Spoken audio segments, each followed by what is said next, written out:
boa noite.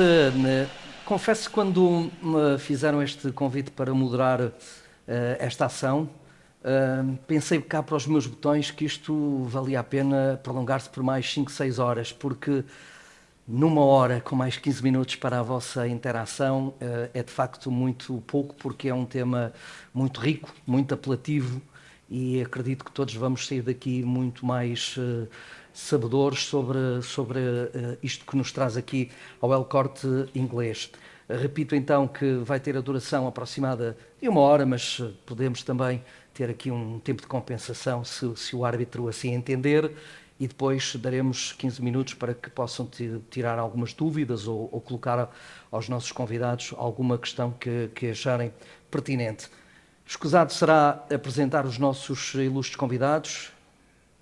José Neto, Jorge Araújo, são 2 mestres da oratória, mas sobretudo são também duas grandes figuras do desporto nacional e são também, sobretudo, grandes académicos. E não tenho a mínima dúvida que hoje nos vão deixar aqui muitas pistas sobre este tema, como disse, se calhar merece ser escalpelizado de uma forma mais prolongada. Em tempos havia sempre o cuidado de procurarmos algo que nos conectasse a este assunto, e o professor José Neto, como sempre, perspicaz, mal chegou aqui, mostrou-me 2 livros que casam na perfeição. Pelo punho do mestre José Neto, À Flor da Relva, e outro pelo punho do seu professor, que é sobre o treino comportamental. E, portanto, a junção destes 2 casam na perfeição para o tema desta palestra. Eu recordava aqui, para começar, digamos assim, o diálogo, e vamos começar pelo professor Jorge Araújo, Zico, um antigo internacional do futebol brasileiro, conhecido por todos, infelizmente já não espalha magia pelos relevados, mas deixou uma frase que me ficou na memória. Ele disse em tempos que uma finta pode mudar o mundo. E eu pergunto ao seu professor, do alto da sua vasta experiência académica, mas sobretudo desportiva, porque tem muitas décadas de desporto, o que é preciso mudar no dirigismo, em termos comportamentais, na área de competição? Se é que é preciso mudar alguma coisa? Olá, muito boa noite. Eu não começaria por cingir a necessidade aos dirigentes, porque nós debatemos neste momento, não só no plano nacional, mas a nível mundial, com uma crise global, que é uma crise que tem a ver com comportamentos e desvios comportamentais. E, portanto, eu acho que cingirmos isto às necessidades e às carências dos dirigentes, que são muitas, tal qual são as dos treinadores. Talvez, para não complicar muito e para também não vos retirar o prazer que é sempre ouvir o Zé Neto e, portanto, começar. O comportamento traz-nos coisas que levamos muitos anos a entender. Imaginem que eu, à vontade, não quero estar a exagerar, mas eu ando há entre 50 a 60 anos atrás desta questão do comportamento.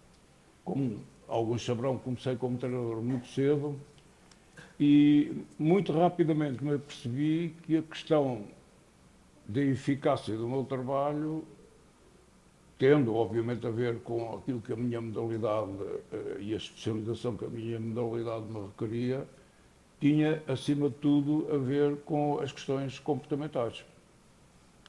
Imaginem o espanto que é, passados estes anos todos, uma das conclusões da minha tese de doutoramento é que o comportamento é, acima de tudo, uma experiência e uma relação. E, encurtando, portanto, esta introdução, o que é que eu vos posso dizer? Ainda há pouco, a falar com o Géry, estava a lembrar isto. Nós passamos ao lado de um fenómeno comportamental, e quase todos os dias o vivemos, que é indicativo da complexidade desse mesmo comportamento. Estou-me a referir a sempre que encontramos alguém que nunca vimos, que não nos está a dirigir a palavra e nós não estamos a falar com essa pessoa. E, de imediato, temos uma primeira impressão. O fenómeno das primeiras impressões é uma das indicações que todos vocês têm que ter para imaginar a que propósito é que eu, não conhecendo esta pessoa e vendo-a pela primeira vez, ela não falou comigo e eu também não falei com ela. Limitámos-nos a olhar ou a passar um pelo outro ou uma pela outra e de imediato criámos uma primeira impressão. E neste aspecto, as senhoras são muito mais sensíveis do que nós, ainda por cima, ainda têm. Todos nós, como companheiros delas, já vivemos aquela situação de levar lá a casa o amigo, o novo amigo com o qual estamos muito entusiasmados, e no final do jantar, quando o amigo sai, e nós demonstramos o nosso entusiasmo e perguntamos à companheira o que é que tu achas dele, e recebemos aquela resposta gélida que nos deixa muito preocupados, que é: eu, se fosse a ti, não confiava no gajo. Porque este dado, vocês imaginem, este dado passa-se em geral, em qualquer organização, em qualquer grupo, não desportivo, desportivo, o que vocês quiserem, que é: ainda não fizemos muita coisa e intercorporalmente e intersubjetivamente já nos estamos a influenciar uns aos outros, ou pela positiva ou pela negativa. Portanto, imaginem como isto é de uma sensibilidade e de uma complexidade enorme. No livro que o Zé Neto ali tem, logo na introdução, eu falo de uma história que ouvi contar, que me dizem ser verdadeira e, portanto, ouvi-a referir tantas vezes que achei que eu deveria referir também na introdução do livro, e é em relação àquele grande ator inglês já falecido, Laurence Olivier. E o Laurence Olivier, nas suas noites de glória, conforme vocês sabem, os atores de teatro depois são aplaudidos repetidamente e há subidas do pano, uma vez, duas vezes, três vezes. E numa determinada noite ele teve 5 subidas de pano, que é uma coisa absolutamente espantosa. E ao baixar o pano, definitivamente, dirigiu-se aceleradamente para o camarim, dando pontapés nas coisas, dando murros na parede, dizendo palavrões, e chegou ao camarim dele, entrou, bateu com a porta violentamente, e toda a gente ficou siderada o que é que se passava. O Sir Lawrence estava tão furioso numa noite tão gloriosa. E alguém se atreveu a ir perguntar ao Sir Lawrence: Sir Lawrence, mas o que é que se passou? E ouviu-se o Sir Lawrence gritar absolutamente indignado: mas porquê é que eu não sou capaz de fazer isto todas as noites? Ou seja, o Sir Lawrence estava comportamentalmente a dizer da sua impossibilidade, mesmo querendo, de conseguir ser tão excepcional como naquela noite tinha sido. E isto passa-se em relação a nós permanentemente. Eu recordo-me perfeitamente, em certas circunstâncias, com alguns atletas que faziam coisas absolutamente espantosas, lhes perguntar: tens ideia do que é que fizeste? E muitas vezes eu sei que fiz, mas não sei como fiz e não me peça para explicar, que eu não consigo. Portanto, estamos a falar de um fenómeno, era aqui que eu queria chegar e passo já a palavra ao meu amigo Zé Neto. Estamos a falar de um fenómeno cuja complexidade nos deve fazer pensar seriamente, agora entrando naquilo que é o vosso tema, poderiam ser treinadores ou poderiam ser atletas, mas neste caso são dirigentes, que nisto de ser dirigente tudo começa aqui. Ou seja, vocês podem ser pessoas extremamente conhecedoras do meio desportivo e sem o saberem, porque só os outros depois é que notam. Este é o outro lado ainda mais complicado do comportamento. É que na maioria das vezes a gente não tem a percepção do que está a fazer. Nem tem a percepção que faz as coisas daquela maneira. E, portanto, só os outros é que nos podem dar esta indicação. E, como sabem, nem todos, somos muito poucos aqueles que são sensíveis à opinião e ao feedback que os outros nos dão. Mas isto para a entrada e, portanto...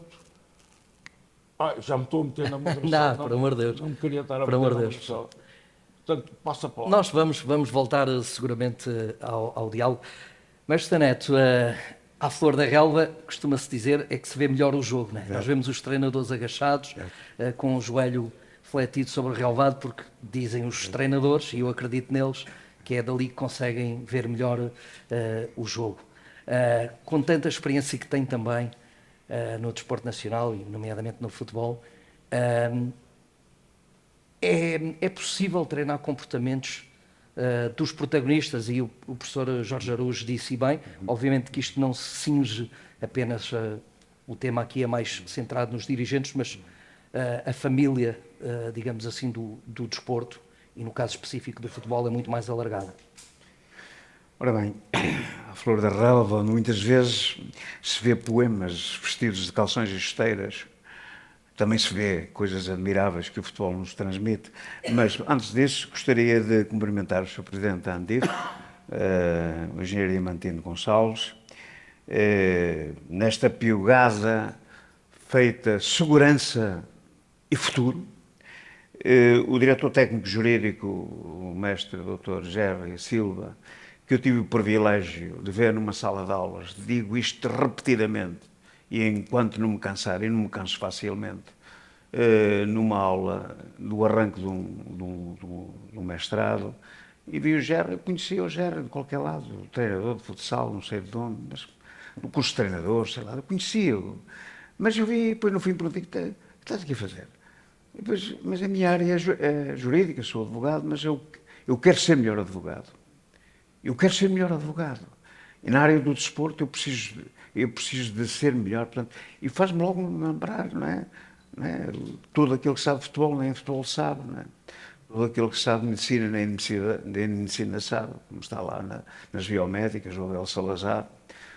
Todo aquele que sabe de uma coisa, nem disso sabe. Portanto, esta realidade coletiva, de nós aproximarmos o saber, para depois começarmos a perguntar sobre aquilo que ainda não se sabe. Porque, à medida que vamos sabendo, temos sempre mais dúvidas. E o conhecimento é mesmo isso, é o nascimento da dúvida e alimenta-se da incerteza. Nasce da dúvida e alimenta-se da incerteza. É este o conhecimento. Tudo se treina. Tudo se treina. Mas antes disso, também queria cumprimentar, claro, o Fernando Eurico, figura notável da informação séria, não só dá uma informação, da formação também. Informa formando, com seriedade, como se fosse o Douro ali a cair naquela zona da régua que vem por aí abaixo a trazer-nos a loucura das suas águas. Claro, o professor Jorge Araújo, diz o professor Jorge Araújo é um templo da minha existência sagrada. Jamais o posso esquecer, ainda mais o posso deixar de aplaudir. Um campeão. O Hegel tem uma frase lapidar, muitas vezes em conversa com o professor Manuel Sérgio, nós falamos, o meu pai afetivo, nós falamos, a ave de Minerva, que é a ave da sabedoria, geralmente levanta voo ao entardecer. A ave de Minerva, nosso presidente, quer dizer, esta experiência feita vida, constantemente renovada, a ave de Minerva, a ave da sabedoria, geralmente levanta voo ao entardecer. E o professor Jorge Araújo é um significado vivo desse fenómeno. Há relativamente pouco tempo esteve na cátedra na Universidade de Coimbra a defender a sua tese de doutoramento. Há muito pouco tempo, com 80 anos, a defender a sua... E hoje está aqui a renovar a sua forma de estar, como esteve estes dias lá na nossa casa também, e já me perguntaram quantas mais vezes eu hei de levar. E vou levar muitas vezes, garanto-lhe isso. Portanto, porquê? Porque o professor ensina o que sabe, ensina o que conhece. É uma generosidade mental. Ensina o que conhece. Pratica ou praticou aquilo que ensina. Portanto, tem uma experiência passada de uma base temática de campeão repetidamente no Futebol Clube do Porto e no Ovarense, etc. Por onde passou. Coerência e ética. E ainda continua a perguntar aquilo que ignora. Vocês vão ver que daqui a um bocadinho perguntam qualquer coisa e dizem, não sei, quer dizer, ainda muitas vezes, e acontece muitas vezes com as pessoas que mais sabem, e há tanta gente que julga que sabe tudo, não é? Pergunta, julga que sabe tudo, portanto, ele tem essa humildade intelectual que faz com que, como nós dissemos, o conhecimento nasce da dúvida e alimenta-se da incerteza.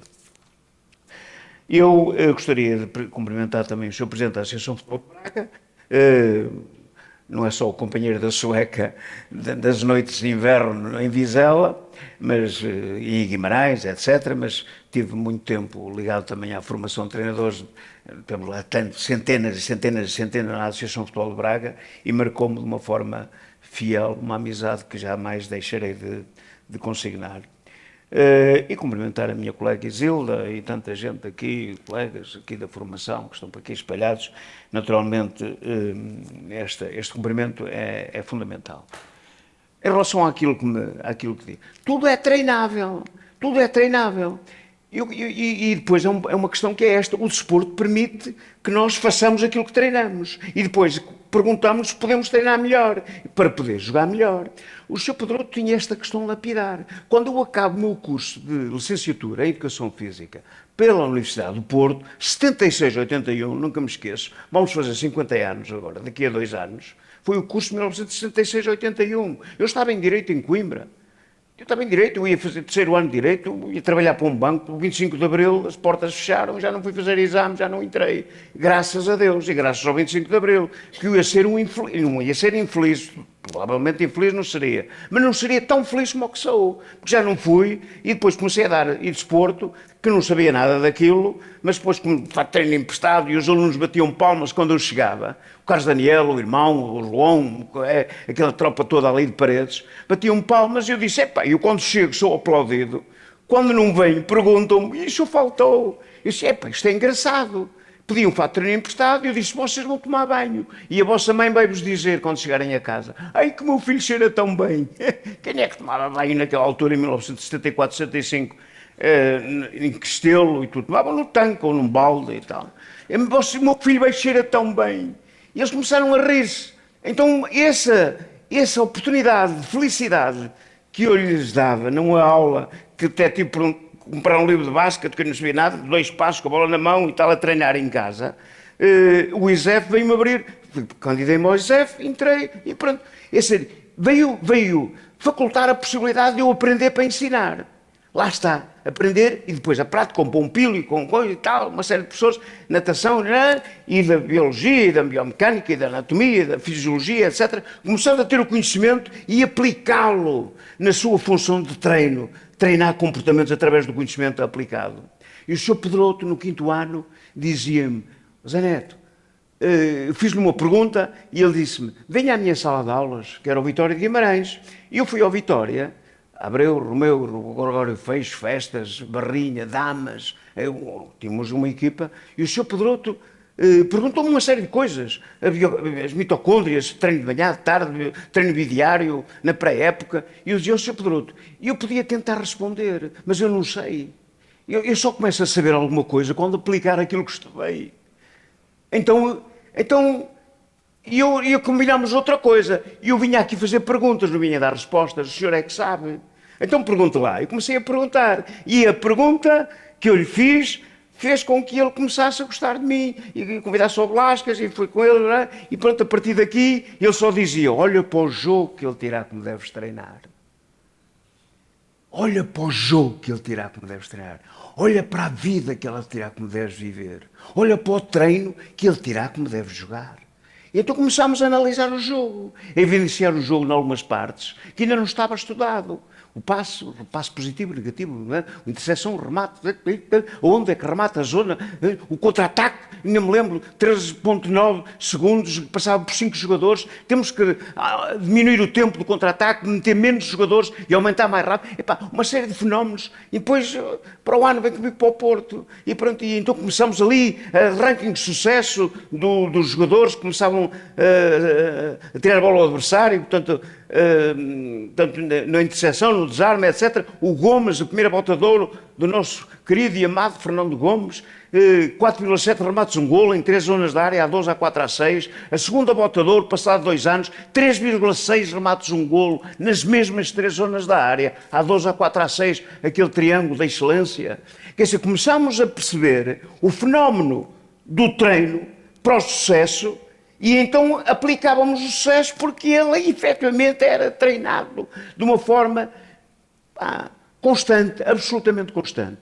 É evidente que depois isso entra, cá está, naquela questão do subconsciente, E ele não tem para lá aquele fenómeno de eu fiz porque pensei para fazer. Não, ele fez porque estava lá. E então o córtex frontal libertou desse pensamento operativo no subconsciente e disse: vai, avança, avança.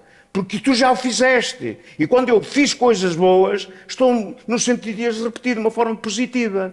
Porque o elemento positivo das coisas que eu fiz, de forma a ser aplaudido, o elemento positivo ajuda-nos a repetir aquilo que fizemos. E o elemento negativo, naturalmente, ajuda a dissipar aquilo que não conseguimos fazer.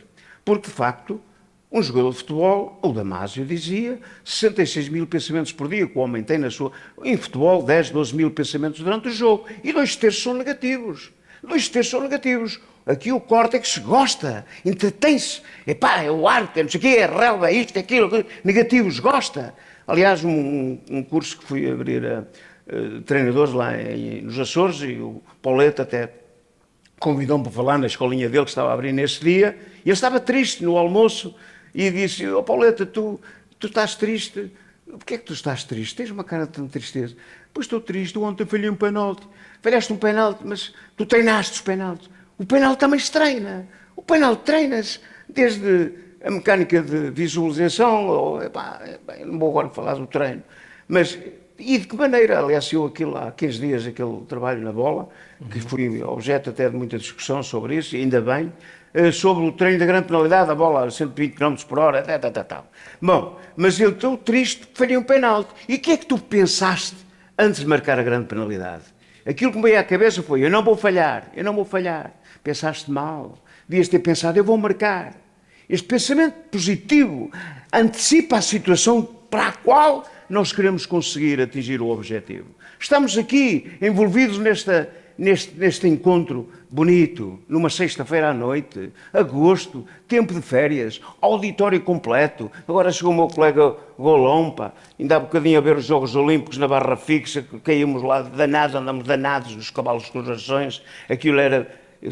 jogámos que íamos morrer ali no ginásio, e agora chegou ali o Golão, cumprimento, que está aí, um colega de eleição também, mas estava a dizer, portanto, estamos aqui envolvidos numa reunião bonita, apelativa. Agora, se nós estamos aqui com a expectativa de encontrarmos as razões fundamentais para quando terminar isto, deixarmos um pouco de saudade, porque o tempo voa, é bom sinal.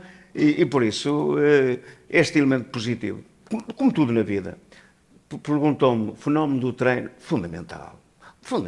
Inserir-no no plano de treino. Nós falamos uma nova visão global do treino. Eu falo muito de sensibilização sistemática, que tem que estar inserida numa dinâmica de treino. O treino atencional, o treino da visualização mental. Isto treina-se. Mas eu ainda vejo, por exemplo, no futebol, hoje, a fazer o aquecimento 5 contra 5, com os coletes da sorte, quando devíamos ter coletes da cor do adversário. Vermelho, branco, azul, para começar a visualização optométrica a funcionar. Ainda vejo indivíduos no fim a fazer a velocidade, não é? 2 a 2, e todos fazem a mesma distância e o mesmo exercício, quando a velocidade é de características individuais. Porque é que estes indivíduos não vão para a sua zona de ação e fazem a sua própria velocidade? Mesmo na segunda parte, eu dizia ao Eduardo Oliveira, etc., a equipa deve entrar na segunda parte, mas deve entrar, ativar no campo, mas é da linha lateral para o campo. O Eurico vê isso, não é? Pronto, o Eurico vê, os jogadores já estão a aquecer para começar a segunda parte, mas todos eles estão na linha e fazem todos a mesma coisa. Porque é que os jogadores não passam a zona de ação? O guarda-redes para a baliza, o ponta de lança para a sua zona de ação, o médio ao lado direito, e fazer o exercício que lhe é peculiar, no sentido de ele visualizar o espaço e o tempo para o qual ele vai ser vizinho, inserido, para depois fazer as coisas de uma forma não de primeira, mas já à 15ª vez, porque já a repetiu e se calhar já faz muito melhor. Sr. Professor, não resisto em partilhar isto. Ainda na semana passada, numa iniciativa da ANEDAF, alguém me sussurrava ao ouvido que o falecido Mr. Meirinho criou um grave problema a uma equipa aqui da região norte, porque ele mandou vir os equipamentos das equipas adversárias, que era para nessa semana treinarem, ou seja, os que não iam ser titulares, ou que ele já tinha na mente que não iam ser titulares, vestiam o equipamento do adversário. Por exemplo, Boa Vista ia jogar contra o Beira-Mar, os outros jogavam tal e qual como o Beira-Mar, e isso criou um problema financeiro ao clube. Isso é engenharia ambiental. Nós, com Paulo Fonseca, no Pasto de Ferreira, quando fomos à Liga dos Campeões, a equipa, o Pasto de Ferreira era para não descer de divisão, não é? E de um momento para o outro sai em quarto, terceiro lugar. Terceiro. Quer dizer, e destes dias eu falava com ele, agora, graças a Deus, lá está avançadinha, e tenho essa alegria e privilégio de falar muito com ele.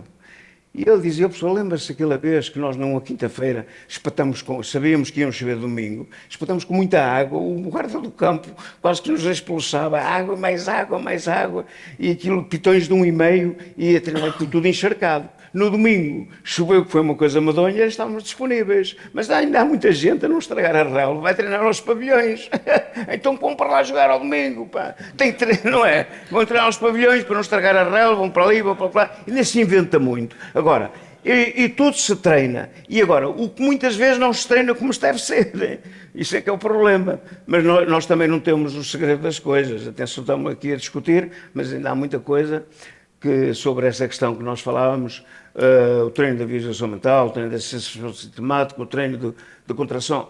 Por exemplo, aquele jogo, não sei, parece que foi fazer esse jogo ao Tondela. Certeza absoluta. Foi quando o Tondela ficou na Primeira Liga. Sim. Que o Eliardo marcou aos 51 minutos. Andamos 15 dias a treinar aquele golo. 15 dias. Treinar aquele golo, na entrada da área, do lado direito, com o pé esquerdo no segundo poste. Com uma argamassa entre o afeto, a família, a bola, a relva, o clube, a cor do clube, a avó, a netinha, toda esta envolvência misturada num bolo que consagrou aos 51 minutos o golo que deu a hipótese do Tondela ficar na Primeira Liga. Pronto, o Jacobson treina muito isto, quer dizer, a respiração diafragmática, a expiração abdominal, inserida numa mecânica fundamental de treino. Eu não posso nunca ir fazer remates à baliza sem, eu digo aos nossos alunos do primeiro ano, estamos a fazer, vamos agora a finalização. Vamos treinar, vamos tonificar os músculos extensores, o quadricípio, eu até digo, o vasto interno, o vasto externo, o quadrilateral, o reto femoral, o grande músculo do remate, 75% do reto femoral. Nós demos isto na anatomia. Pronto, estão a ver? Agora, ele insere-se na parte superior, na crista ilíaca, na tuberosidade interna da tíbia, pata de ganso.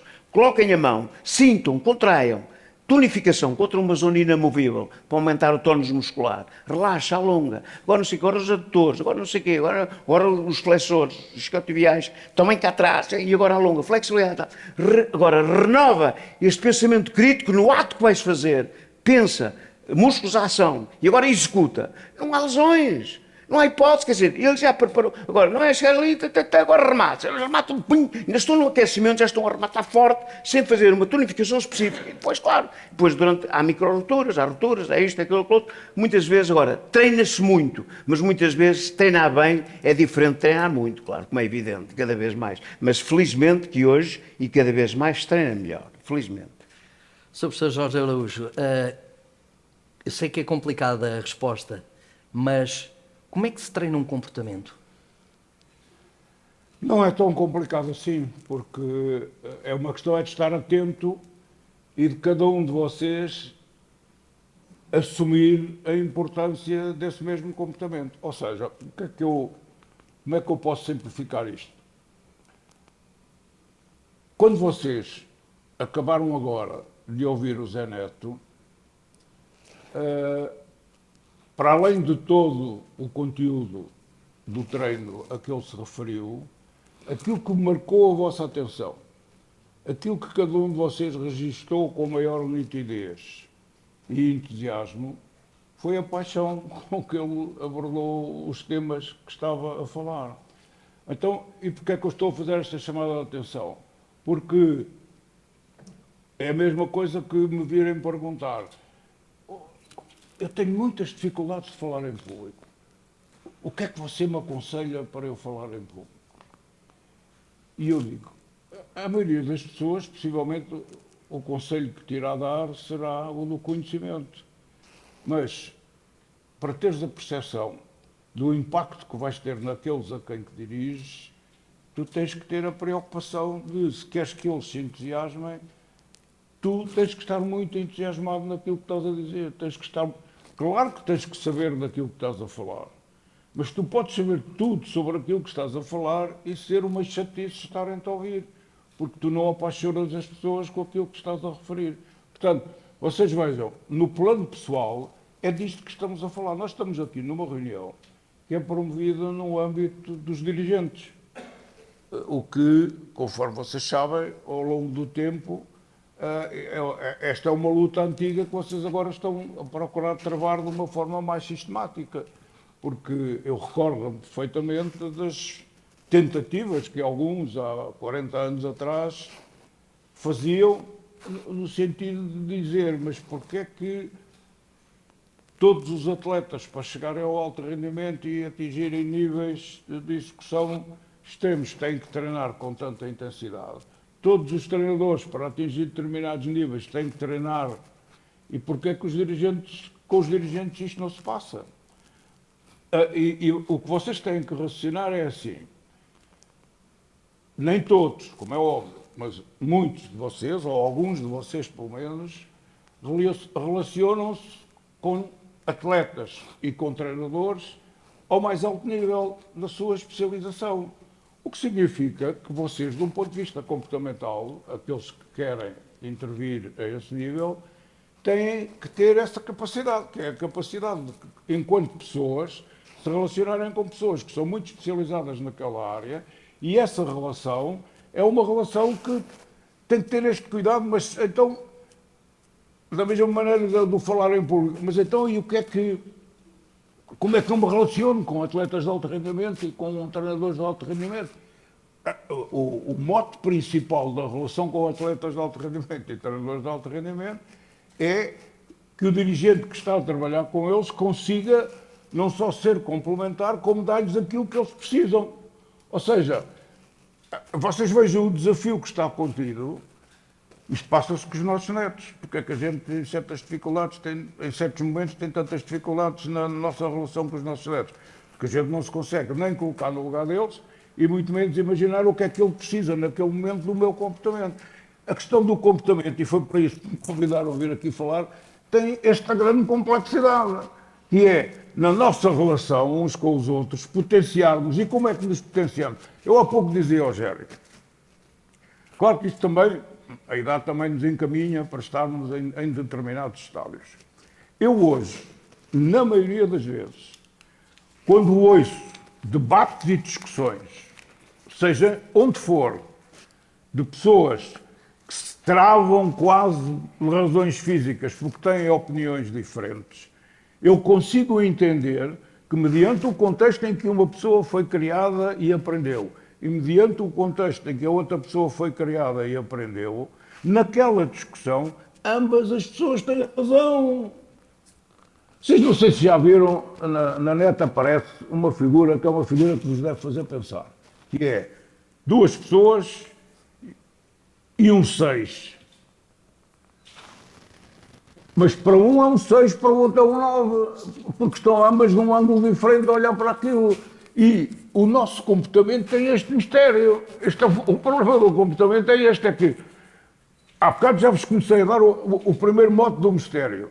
É que vocês ainda não disseram nada e já estão a provocar uma emoção, quer ela seja positiva ou não. Segundo, aquilo que dizem pode ou não ser útil àqueles a quem vocês estão a dirigir. E aqui calculo que alguns de vocês estarão a pensar, espera lá, eu para ser dirigente ao mais alto nível de rendimento desportivo, eu só posso por lá andar se aquilo que eu digo e aquilo que eu faço for útil. Eu espero que vocês não fiquem muito suscetíveis, mas principalmente que me estejam a entender, que esta é uma questão de utilidade.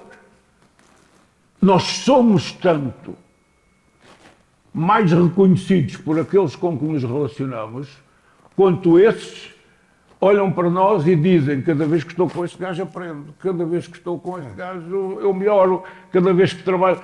Ora, a minha responsabilidade é chegar aqui e dizer-vos, como fui treinador de alto rendimento, o que é que eu pretendia que um dirigente, ao acompanhar-me, me fizesse, que me fosse útil. Felizmente, entrei aqui no Porto em março de 1978, dirigente do basquete nessa altura era o Sr. Matos Pacheco. O Sr. Matos Pacheco, que tinha a 4ª classe, este é o outro mito, é que é também, mas não é exclusivamente um problema de conhecimento, porque o senhor tinha a 4ª classe. Tinha uma experiência imensa relacional e era uma pessoa excepcional. Eu fiz a carreira que fiz no Futebol Clube do Porto num espaço de 20 anos, ao longo de 17 anos. Em novembro de 1978, numa cidade dos Estados Unidos, não fosse estar a ser acompanhado também pelo Matos Pacheco como dirigente, acompanhava a delegação do Futebol Clube do Porto, um vice-presidente, que taxativamente no final de um determinado jogo anunciou ao Matos Pacheco: este gajo chega a Lisboa e eu mando-o embora para casa. Ou seja, eu não fosse o Matos Pacheco, tinha chegado em novembro de 1978 e a minha carreira no Futebol Clube do Porto tinha sido entre março de 1978 e novembro de 1978. Qual foi a utilidade e qual foi o comportamento do Matos Pacheco? A utilidade e o comportamento do Matos Pacheco foi colocar-se neste plano. Fomos buscar este gajo como treinador profissional. Ele considerou que o seu comportamento neste momento preciso tinha que ser este. A minha tarefa de dirigente não é estar em desacordo com ele, é defendê-lo até que eu compreenda ou que ele esteja a ser prejudicial ao Futebol Clube do Porto, o que não é o caso. Portanto, enquanto isto não acontecer, eu tenho que o defender. E ele defendeu-me. Eu lá fiquei 17 anos naquela tarefa. Portanto, vejam, já se desmistificaram aqui algumas coisas. É um problema de ser académico? Não, não é esse. Por isso é que o comportamento é uma experiência e uma relação. Mas é acima de tudo uma questão de experiência. Mas é acima de tudo uma questão da relação. E o que é que isto quer dizer, uma questão da relação? Quer dizer que eu tenho que estar preocupado com o outro. Quer dizer que aquilo que eu faço nunca pode ser algo só centrado naquilo que eu quero e naquilo que eu gosto.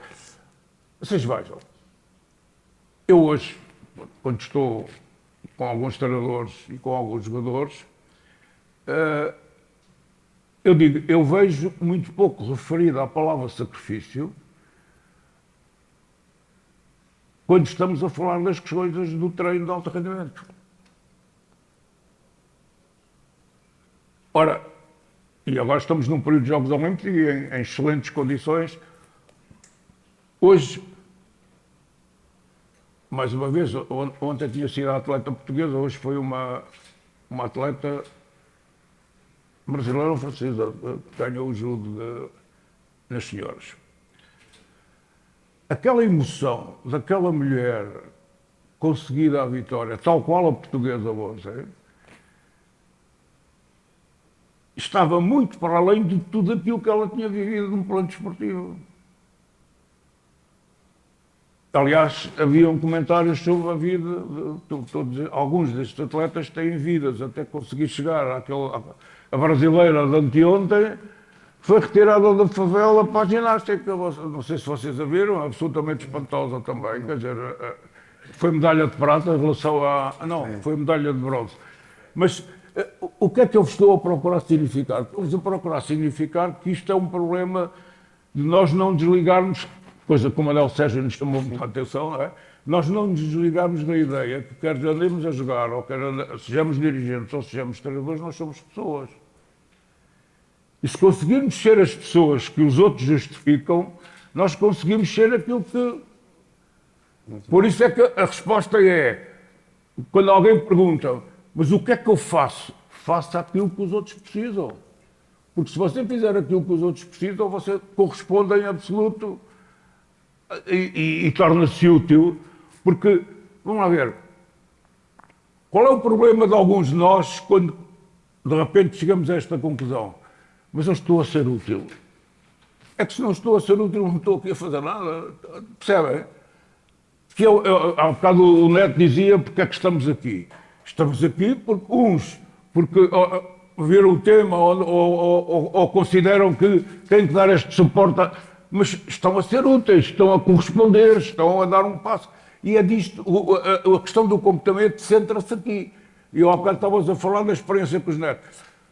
É fácil uma pessoa com 70 ou 80 anos relacionar-se com uma criança de 4 ou 5. É evidente que não é fácil. Mas quando é que é fácil? Quando eu me desprendo da minha comodidade e me ponho ao serviço dele ou dela. Ora, isto é exatamente a mesma coisa do dirigente desportivo, não muda nada. Se vocês me perguntam, então o que é que eu como dirigente? Opa, se vocês forem úteis ao nível a que estão a atuar, estão a fazer o vosso papel. Agora, o que é ser útil? Ser útil é servir os outros. Aqui é que as coisas se complicam. Será que estão todos dispostos a fazer isso ou não? Este é que é o problema também.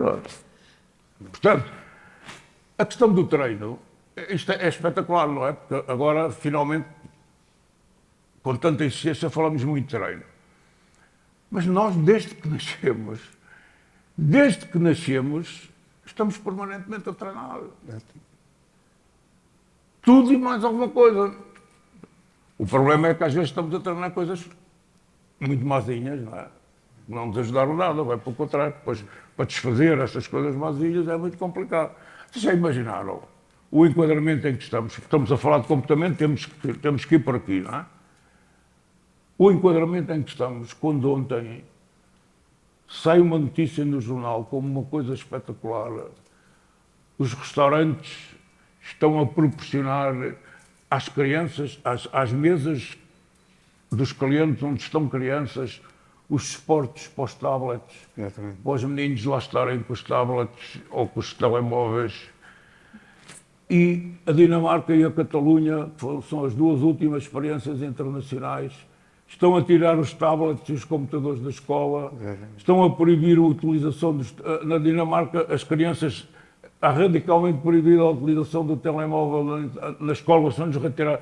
Ou seja, é isto, o comportamento é isto. É a gente ter a percepção onde é que está a intervir, quer seja no plano desportivo, quer seja no plano social, onde é que está a intervir de uma forma que está a ser útil. E conscientemente a gente tem que ser útil a este nível que é. Eu, para respeitar regras que me são desagradáveis, eu tenho que treinar. Mas quando treino regras que me são desagradáveis, eu tenho que me sacrificar, porque aquilo eu não gosto daquilo. Mas aquilo é-me útil. Alguém me convenceu que aquilo é útil. E eu faço. Eu hoje, com a história da preocupação do comportamento, estou sempre a olhar para os pormenores. A vocês, possivelmente, a maioria, passa-vos ao lado. Eu, nas transmissões televisivas da ginástica, que é onde isto é mais visível, é impressionante, pá. Aquelas mulheres e aqueles homens, mas mais as mulheres, os exemplos, as câmaras têm mostrado mais exemplos nas mulheres do que nos homens, não vai dizer que nos homens não seja igual. O grau de sofrimento com que elas recolhem nos tempos mortos, aquelas raparigas da ginástica, à espera do momento que vão atuar a seguir, é impressionante, pá. Quer dizer, o que significa que algumas estão carregadas de lesões, mas andam ali. A brasileira fez um tratamento na passagem de um aparelho para o outro, pá, uma coisa, pá, que via-se claramente que era extremamente dolorosa. Portanto, e vocês, agora por falarem de dolorosa, lembrei-me dos meus joelhos. Eu tenho os dois joelhos completamente destroçados e a malta ainda continua hoje a dizer que o desporto dá saúde. É uma treta. A um determinado nível é uma treta. O grau de exigência, o nosso corpo fica completamente marcado de uma maneira muito condicionante. Mas se eu quero atingir determinadas metas, é por esse caminho que eu tenho que ir. Agora, se ninguém me ajuda, se ninguém me dá feedback, se ninguém me esclarece quanto àquilo que é necessário ser feito, se eu faço aquilo que não devo fazer e ninguém me chama a atenção, toda a gente que está à volta não está a ser útil. Mas os pais saíram naquele dia com as criancinhas e têm direito àquele jantar em sossego. Está bem, mas ter aquele jantar em sossego com aquelas criancinhas ali a fazer aquela asneira, aquelas criancinhas vão pagar aquilo no futuro vai ser de um prejuízo fatal. Isto é uma responsabilidade da qual qualquer pai não pode desistir, não se pode aliar disto. Como qualquer treinador, como qualquer dirigente desportivo, ou o contrário. O exemplo do Matos Pacheco, em relação àquela experiência que nós vivemos nos Estados Unidos, em que eu tive um determinado comportamento no jogo, e o seu vice-presidente, que obviamente não vou dizer o nome, achou que eu não devia, mas achou que eu não devia ao ponto de ter este gajo, mas chegar ao ponto já não continua mais. Portanto, isto é o que o dirigente não deve fazer nem deve ser, que é isto que eu estou, numa reunião onde se pretende falar dos dirigentes, é disto que eu estou a falar. Significa isto que vocês num determinado dia, em relação a um treinador, não devem ter esta intervenção? Devem-se justificar. Se for útil para o clube e for útil para o contexto, vocês terem a ser. Agora, por serem dirigentes, por serem vice-presidentes, não concordam com o treinador e mandam o treinador embora. Não é este o caminho. Na minha opinião, vocês perdoem, mas se calhar não é a reunião melhor para eu estar a... Rogério, peço desculpa, mas viram para eu vos falar de comportamento, e o comportamento é isto. Comportamento é aquilo que todos nós, todos os dias, incomodamos aqueles que estão à nossa volta. Eu sou treinador comportamental a nível de empresas. Alguns de vocês, se calhar, já me ouviram contar esta história.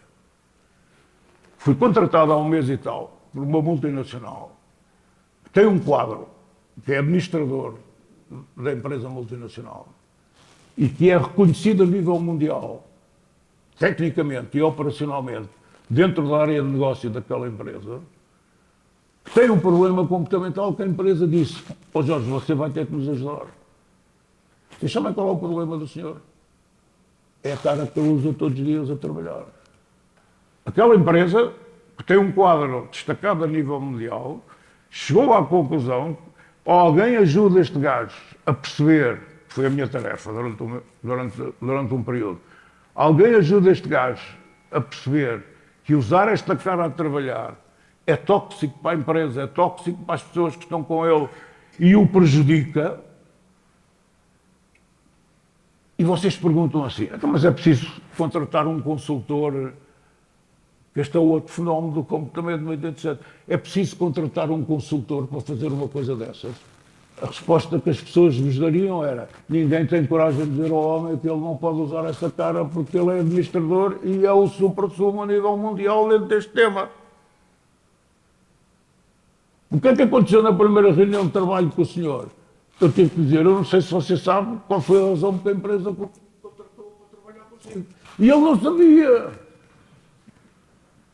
É que eu estou aqui para o ajudar a você não usar uma determinada cara que me dizem que você usa a trabalhar e que é completamente intoxicante dentro deste tipo de trabalho.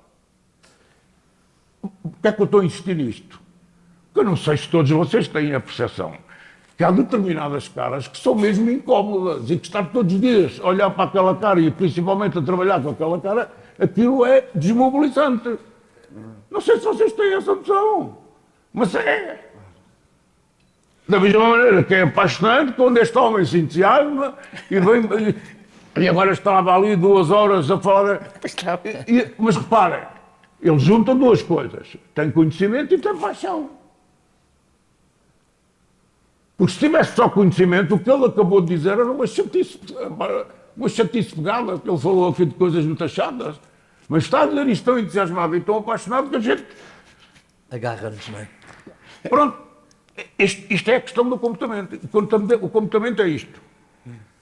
Ou seja, se um treinador não percebe isto, se um dirigente não percebe isto, não é útil. A parte chata é esta, que não é útil. Ó, Sr. Professor, e o tal senhor em que andou um ano a trabalhar, que já tem uma cara nova ou não? Muito engraçado. Muito engraçado. Quando eu lhe disse: o seu problema é a cara que você usa a trabalhar, vocês sabem o que é que o homem me respondeu? Mas olha, sou Jorge Ruiz, com franqueza, Eu só uso esta cara a trabalhar. Eu em casa com a minha família eu tenho... E riu-se. Quando estava a dizer isto, riu-se. E eu digo, pronto, ok, bom sinal.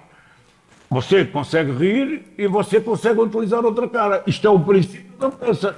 Porque se eu chegasse rapidamente à conclusão que você não conseguia jamais rir e não tinha jamais utilizado outra cara e usava essa cara em todos os lados, a minha dificuldade era muito maior. Porque esta é outra parte gira do nosso comportamento.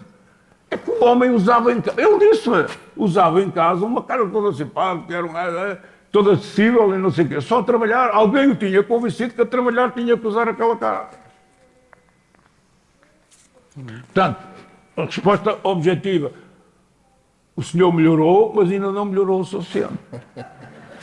Por uma razão, porque as emoções, sob pressão, ele regride.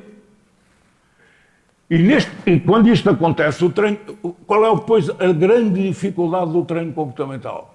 É que alguém tem que estar presente nos momentos da regressão, que é para dizer,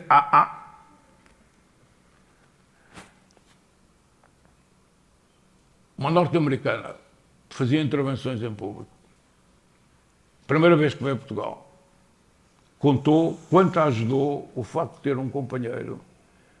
Eles combinavam os dois o que é que ela não queria dizer, mas que ela já sabia que no meio da emoção positiva ou negativa, a falar em público ia dizer. E combinam os sinais com o marido. E cada vez que ela dizia qualquer coisa que eles tinham combinado que ela não devia dizer, o marido fazia o sinal. Nem falava nada, mas fazia o sinal. Esta permanência de feedback sobre o sinal daquilo que ela não devia fazer provocou-lhe uma melhoria espetacular ao nível das coisas. Porquê? Porque era uma permanência de feedback. O comportamento só muda assim. Só muda no acompanhamento. É por isso que eu chego e vou fazer uma entrevista de treino comportamental com o Zé Neto.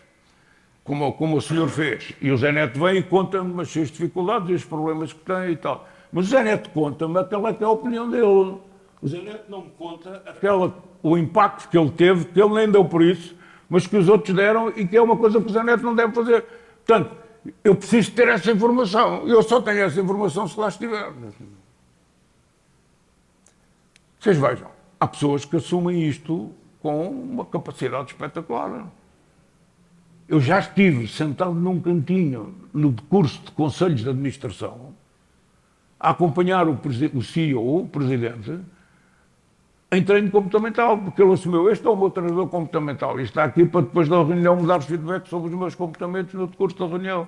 E eu lá estava a passar o mais discreto, obviamente não intervinha, mas o mais discreto possível, mas porquê é que eu tinha que lá estar? Porque eu sabia que havia coisas que ele ia fazer que ele não ia ser capaz de me dizer que tinha feito. Só eu é que se lá estivesse que era capaz. Ou ter alguém na plateia que, olha, que ele voltou àquela coisa. Portanto, onde é que eu pretendo estar a ser-vos útil? Há uma frase do filósofo que eu investiguei, que diz sobre o comportamento aquela que é a verdade nua e crua. É que o comportamento, principalmente nos momentos iniciais, na maioria das vezes nos acontece. A gente não dá por ele. O que é que eu vos estou a dizer? Ninguém anda a pensar onde é que põe a mão esquerda, onde é que põe a mão direita, onde é que põe o pé esquerdo, onde é que põe o pé direito. Ninguém anda a pensar nisto. No entanto, está a repetir isto permanentemente. Não está a pensar, mas o corpo está a fazer. O corpo tem uma sabedoria, o corpo tem uma memória. Ora, no comportamento é essa memória que é boa ou má. Há uma autora catalã, se vocês estes temas vos entusiasmam, há uma autora catalã chamada Elsa Punset, P-U-N-S-E-T, Elsa Punset, que tem um livro que se chama A Mochila para o Universo. Se vocês gostam destes temas, comprem este livro e leiam-no. Porque o que é que ela nos diz? A gente não dá por isso, mas todos os dias circula com uma mochila virtual. O que é a mochila virtual? São os hábitos, os conhecimentos, as experiências. Porque nós estamos permanentemente a adquirir hábitos. O problema é se eles são bons ou se eles são maus. Desde que nascemos. Seja os que têm miúdos em casa. E quanto mais novos, melhor, naquelas fases iniciais deles. Observem-nos com algum cuidado. E é um espanto. Vocês não viram, já viram de certeza, não é?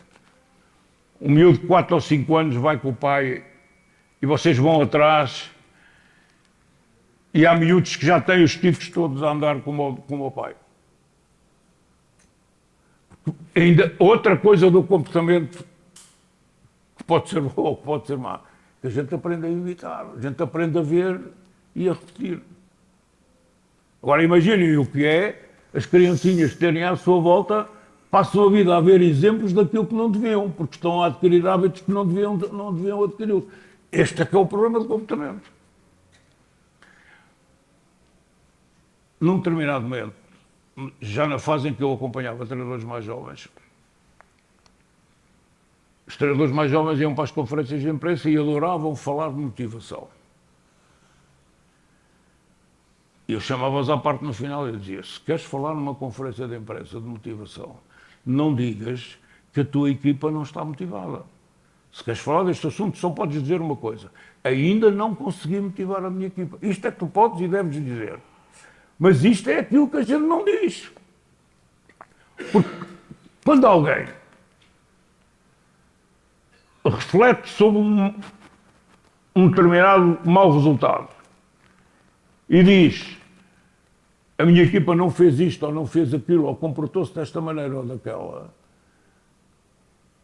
o grande ensinamento a retirar disso é: tu não foste capaz de, em devido tempo, preparar a tua equipa para não acontecer isto aqui. Se isto aconteceu aqui, é porque tu não foste capaz, num determinado momento, de preparar a tua equipa para que isto não acontecesse aqui. Por isso é que é tão difícil ser treinador também, não é? Pronto. Mas, agora, vocês já são capazes, no meio desta... Eu tenho... Também. Tem que largar a Convidarem-nos aos dois ao mesmo tempo é um problema. problema técnico do Arte da Vera. Não é? Vai ser um prolongamento. Esta questão toda é uma questão terrível, 300 mil. porque, voltando à vossa tarefa de dirigentes, a vossa ambição maior, o mote maior que vocês têm de ter enquanto dirigentes esportivos, principalmente ao mais alto nível, mas eu quando digo principalmente ao mais alto nível, também posso dizer principalmente ao nível do início da prática, onde o conjunto das regras e o conjunto dos ensinamentos e o conjunto dos treinos, tudo isto é um enquadramento. Quanto mais rico for este enquadramento, potencialmente, porque vocês vejam, eu já não posso, já mudo de canal, sou tão bombardeado com a história das transferências na televisão que estou sempre a mudar, com os Jogos Olímpicos não, mas com as transferências. É um debate sobre as transferências, pá, e sobre este tem aquele problema, mas o outro também tem aquele problema, mas e ouvimos coisas horrorosas que têm a ver com o comportamento, não é? Ou seja, a que propósito é que se tem a petulância de discutir que um conjunto de pessoas que sabem o que estão naquelas funções e, portanto, sabem o que estão a fazer, decidem se vendem este ou não vendem este, é uma decisão deles e dentro do contexto e da circunstância em que eles criaram, e eu não tenho a informação que conduziu àquela decisão. A que propósito é que eu estou a dizer que eles estão a decidir mal? Eu não sei. Eu não posso dizer que eles estão a decidir mal, eu sei lá, não estive lá, não acompanhei. Como é que eu vou dizer uma coisa dessas? Mas dizem, com toda a outra vez, dizem-se coisas absolutamente horríveis, porque, sim, a cláusula dos 120 milhões, e tal, porque só venderam por ter. Alguma razão foi, os homens não são claros, os homens estão a decidir dentro do seu contexto. Portanto, o comportamento é isto, é esta capacidade da gente ver o que os outros não veem e ser capaz de dar aos outros aquilo que eles precisam. Esta é uma chave do comportamento. O professor falou nos Jogos Olímpicos e na ausência da palavra sacrifício no discurso de muitos. Eu lembrava aqui o Francisco Obicoelo, que foi notável na participação em 2004 em Atenas, porque acredito que do meu tempo de vida nunca mais irei ver um português ser vice-campeão olímpico na prova rainha dos 100 metros, como ele foi, perdeu por um centésimo de segundo a medalha de ouro, e pôs o dedo na ferida recentemente, antes do início dos Jogos Olímpicos em Paris, dizendo que no tempo em que ele era atleta tinha que apanhar 2 autocarros mais um comboio para ir até ao Estádio Nacional, que trabalhava, ou corria, neste caso se preparava, treinava à chuva e ao vento, e que hoje não encontra esse sacrifício nos atletas que estão mais preocupados com o novo modelo de iPhone que vão levar para tirar fotos nos Jogos Olímpicos. E eu faço aqui a minha continência ao Francisco Obiquelo, porque foi mal interpretado, mesmo os atletas atuais não o entenderam da mesma maneira, mas ele teve a coragem porque tem esse estatuto também, por muito que não o queiram reconhecer, mas tocou na ferida. Por falar também em caras, eu gostava de partilhar este exemplo. Haviam de ver a minha cara quando na Noruega, precisamente, um país nórdico, entrei qual latino com 2 telemóveis, um de cada lado, a discutir com o chefe, a discutir com os colegas, a questão editorial daquele dia, e o senhor do restaurante disse: calma, quer almoçar aqui, então vai deixar os seus telemóveis desligados aqui num cofrezinho, e quando sair levanta-os, aqui não há telemóveis cá dentro. Eu entrei e fiquei tão envergonhado, porque lá dentro as pessoas estavam a comer a sua sopinha, a ler um livro, um silêncio, quase ouvia as moscas. Isso tem a ver muito com a diferença de comportamentos também das sociedades. E daí me levava à pergunta, professor. Costumamos dizer que comportamento gera comportamento. Sim. E se levarmos isto para a flor da relva e para o papel do dirigente, o comportamento que vemos na maioria deles, aqueles que no fundo fazem a ligação, equipa técnica, deixa muito, digo eu, a desejar enquanto espectador, ou não? Sim, sim. Aliás, isto que o professor Jorge Luís estava a falar, eu tinha aí 300 mil questões que me vieram à cabeça, mas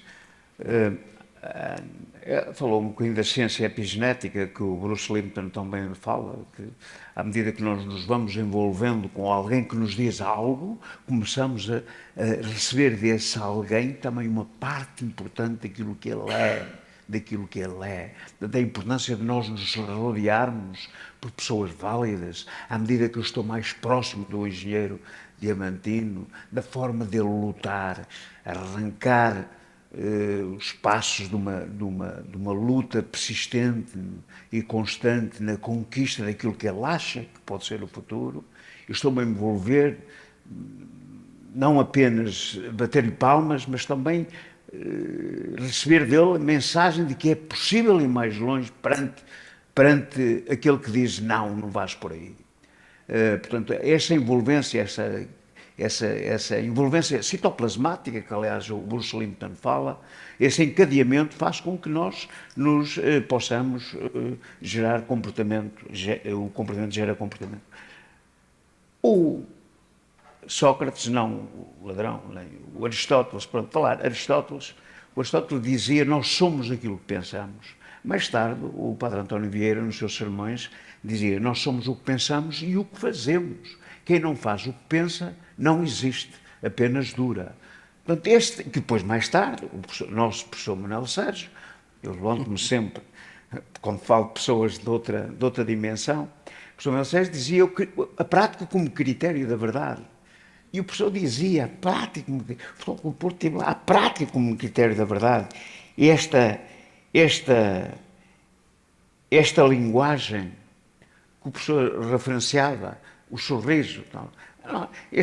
Hoje, e aliás na aula que deu lá sobre esta questão, eu não posso falar aqui de exemplos, senão o tempo vai-se embora, mas eu digo sempre, quer dizer, na palestra com os jogadores, palestra com os treinadores, há um tema que é a palestra, a maneira como eles devem falar com os jogadores. A que distância? 5,5 metros. Porquê 5,5 metros? Porquê falar com as crianças ao nível dos olhos? Porquê falar com as mãos, as palmas das mãos voltadas para os jogadores? Porquê se pestaneja mais de 7 vezes por minuto?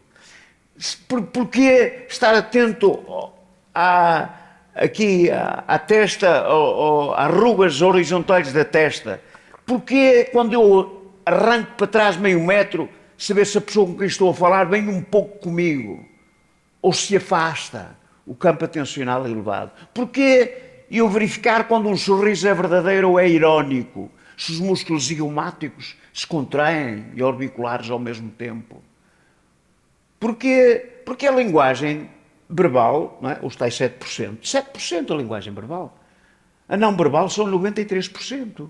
O tom de voz, a maneira como colocamos as mãos, o cumprimento verdadeiro. A gente sente quando é um cumprimento de afeto ou quando é um cumprimento de circunstância. Vai com a outra mão, a primeira vez, ou me abraça e toca nas costas, 3, 4 vezes. Quando um aluno sabe a matéria, nota-se no rosto dele que ele quer responder, levanta ligeiramente o queixo e olha de uma forma mais serena. Quando ele pestaneja mais de 40 vezes por minuto, eu vejo que ele está já a ficar cansado, que já está saturado, e até olha para o lado, e outras.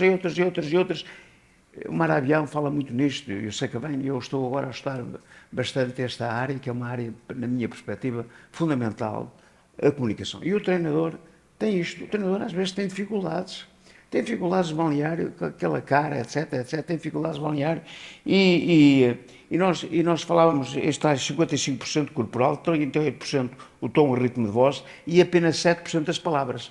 E a palavra escrita é aquela que mais fala. Quando o coração grita e a boca se cala. Também já falava a pessoa nisto. A palavra escrita é aquela que mais fala. Muitas vezes há muita gente que fala e não diz nada. E outra coisa importante. O professor Manuel Sérgio novamente. O homem e o atleta. O atleta, o homem. Corpo, mente, desejo, natureza e sociedade. O homem. Corpo, a sua capacidade de mente, a pensar, desejo, a motivação para o fazer, natureza, a modalidade e a relação com os outros. Todos estes 5 elementos são fundamentais para se obter um caminho de sucesso. E outra coisa muito importante, e quem é feliz ganha mais vezes. Não treinando. E temos 2 exemplos, o Futebol Clube do Porto com o André Vilas Boas, ganhou ao Domingos Paciência, não é? Não sei se foi ver o jogo a Dublin, e Fui. o de cabeça, marcou o gol de cabeça, o Falcão. O Porto na quinta-feira não treinou, sexta-feira banhos de massagem, sábado foi para Lisboa, e o Vitória estava em Quiaios, segunda, terça, quarta, quinta, sexta, sábado a treinar, vitaminas, descansar, a treinar, vitaminas, descansar, a treinar, e o Porto deu-lhe 6-2, que nem treinou durante a semana e teve um jogo ao meio da semana, terrivelmente. Eu tive jogadores no Paço de Ferreira que não treinaram durante uma semana e viemos jogar ao Boa Vista, estávamos em quarto, precisávamos de ganhar o jogo, e houve 2 jogadores que não treinaram por questões de ordem familiar, que foram resolvidas. Uma menina que estava para morrer, tinha nascido há 2 dias, e melhorou, camisola da menina, e vestiu. O enriquecimento dele no balneário, a alegria como o Jaime Pacheco, quando nós fomos para Viena, o Artur Jorge, nós vínhamos de avião do Algarve, e ele dizia, vocês o que é que acham? Levo o Jaime Pacheco ou não levo? O João Mota dizia, pois, o Otávio, e eu dizia, eu para mim levava, mesmo que não jogue, vocês, o balneário com o Jaime Pacheco é uma alegria, aquilo é uma alegria, vocês não veem, o armário dele está encostado ao nosso gabinete, quando ele chegou o Jaime, vizinho, pimba, salta um estalo no outro, é uma alegria. Portanto, então vai pela Rayone, que até me vi aflito para entrar, porque ele estava noutras cenas que não podia entrar naquela hora. O fato número 1 avança, não sei o quê, mas não interessa, não jogou, mas deu-lhe um envolvimento social e afetivo ao grupo extraordinário. E estes 2 jogadores vieram ao Boa Vista, eu disse ao Paulo Fonseca, permite-me, aquilo que eu verifico no sábado, eles apareceram, olha a cara deles, olha o balneário, olha a alegria que eles têm, olha como eles se agarram aos companheiros, a saudade que eles têm de treino. Mete-os a jogar, cara. O professor, acha que então não treinaram? Mete-os a jogar, cara. Fica entre nós 2, eles vão jogar, por si e por nós. Então prepare-os. Andamos a passear no estádio do Bessa, para a frente, para trás, a jogar, envolvência, camisola de um, camisola do outro. E marcaram os dois golos. Os dois ganhamos 2-0 no Bessa, eles é que marcaram os golos, foram os melhores em campo. E não tinham treinado durante a semana. Não tinham treinado, não tinham corrido, não tinham feito. Mas eram felizes. A felicidade, a conjunção de conquista. Quem é feliz ganha mais vezes. Quem é feliz tem menos lesões. O Carlos Alberto, eu sabe disso. Naquele trabalho que fizemos na Universidade do Minho, não é? 91% dos atletas que tiveram lesões mais graves da sua vida, antes 10 dias da lesão, mas tiveram problemas graves da sua vida social e familiar. No jogo, como nas empresas, como na vida. Quem é feliz passa batatas fritas com arroz e siga, um pão com 200 gramas de fiambre já dá para 7 pães e siga. O Obicoelos, muito bem, disse muito bem, mas para mim os campeões olímpicos são aqueles que saem de manhã com uma marmita com ovos fritos e batatas, pá, e têm que dar de comer aos seus filhos, pá, e vêm-se à rasca. Lembras-te quando nós íamos homenagear num congresso do ISMAI um jogador internacional, Sócrates, e ele não apareceu, porque nós não quisemos que ele viesse, porque ele já queria trazer 10 dias antes isto e aquilo e aquilo outro, e primeira classe, e hotel Porto Palácio, e mais não sei o quê. Não vem, pá. E já tínhamos gasto 300 contos, quer dizer, o doutor Domingos quase me ia matar, mas ao menos dissemos, não vem, porque não merece estar connosco. Portanto, estas sessões é um bocado assim, quer dizer, há aqui uma coisa muito importante dentro de uma estrutura, que é o corpo coletivo, quer dizer, a coesão do grupo, a relação que estabelece entre si. Uma equipa nunca é só uma das partes, nunca pode ser, embora ouvisse estes dias na televisão estavam a falar, só uma das partes faz uma equipa. Não, a relação que ela estabelece, aliás, o professor Araújo, na última aula que deu lá, falou um bocado deste espírito de coesão, a relação que estabelece entre eles. E essa relação que estabelece entre eles é um património de um garante coletivo absoluto. E nós vemos isso muitas vezes até pelas dificuldades. Pelas dificuldades nós conseguimos arrancar alinhavos que dão origem a grandes cinturas. Pá. Alinhavos que dão origem a grandes... Nós vemos atletas que tiveram as lesões mais graves da sua vida e conseguem fazer da sua vida um futuro que nunca, até o momento não foi capaz de se desdobrarem. Os tais deuses caídos. E que levam com eles esse olhar de esperança, porque lhes foi capaz de saber que na adversidade construíram a sua dinâmica, como o professor dizia. Na adversidade. Eu acho que, quando nós perdemos, eu vou agora deste exemplo, falo muitas vezes nisso, com o Wrexham, a 4ª divisão inglesa. O professor estava lá no Futebol Clube do Porto na altura, e deixa-me dizer uma coisa muito importante. Eu só começo a fazer observação e análise de jogo por também, pronto, porque o senhor poderou outra coisa e tal, mas eu fui imediatamente a pessoa que mais sabia de análise, que era o professor Jorge Araújo, que estava lá no Futebol Clube do Porto e emprestou-me uma ficha, como é que ele avaliava os jogadores de basquete. E eu, a partir dali, fiz a transferência com alguns adaptei essa ficha, alguns, enfim, não tão rigorosa, mas mais devagarinho, devagar, porque se for muito depressa, os chupadores se calhar davam-me logo um estalo, não é? Portanto, tinha que ser devagarinho, suficientemente cuidada e nunca demasiado adulterada, porque eles não andávamos a brincar em serviços. Mas com o Arthur, nós perdemos com o Wrexham, 4ª divisão inglesa, estávamos ali no balneário até às 5 da manhã, nem temos direito a vir embora.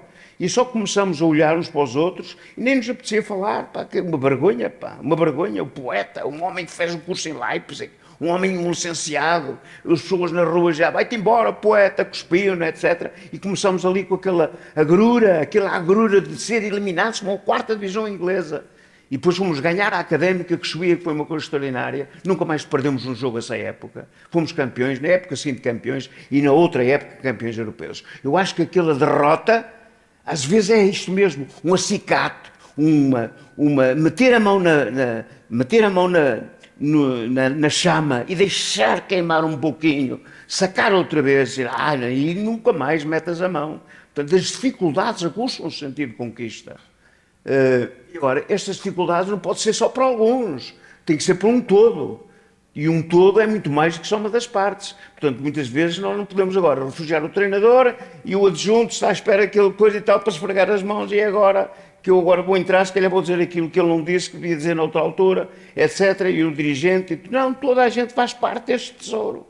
Toda a gente faz parte deste tesouro, morre todo. Uma equipa se começa a evidenciar as suas partes em relação ao todo. Então é o princípio da tal maçã podre, que começa então aí a dar cabo das outras maçãs do cesto, da fruta. Portanto, já falamos aqui desta envolvência que é fundamental. Mas eu acho que, de facto, este caminho, e a felicidade treina-se, claro que se treina a felicidade. Claro que se treina a felicidade, desde o nascer, eu digo aos treinadores, vocês, ao sair, olhem para o espelho, estão a lavar o focinho, vocês estão a dizer, olha, isto é a cara de um treinador, fazer a barba, estou a fazer a barba a um homem, pá. E depois não é, hello! Não, um abraço à mulher, à família, um beijinho, um abraço, vou atravessar a rua, vou para o treino está organizado, vou falar com os meus jogadores, a envolvência, não é o cumprimento, é o abraço, coração, como diz o cardeal Tolentino, coração com coração, próximo, coração que fala, coração que toca, o coração que ama, o coração que chora, o coração que ri. Pá. Portanto, esta envolvência é fundamental nas relações interpessoais dentro de uma estrutura absolutamente ganhadora. Porque ganha mais vezes, e quem é feliz ganha mais vezes. E a felicidade do ganhador prolonga-se muito mais no tempo. A infelicidade do perdedor, ali começa o veneno da memória a funcionar, o veneno, não é? O veneno, começa ali qualquer coisa, tudo é dor, tudo é dor. Portanto, isso treinas, a felicidade treinas, vives, treinas, desenvolves e apaixonas. Obrigado aos dois. Muito obrigado.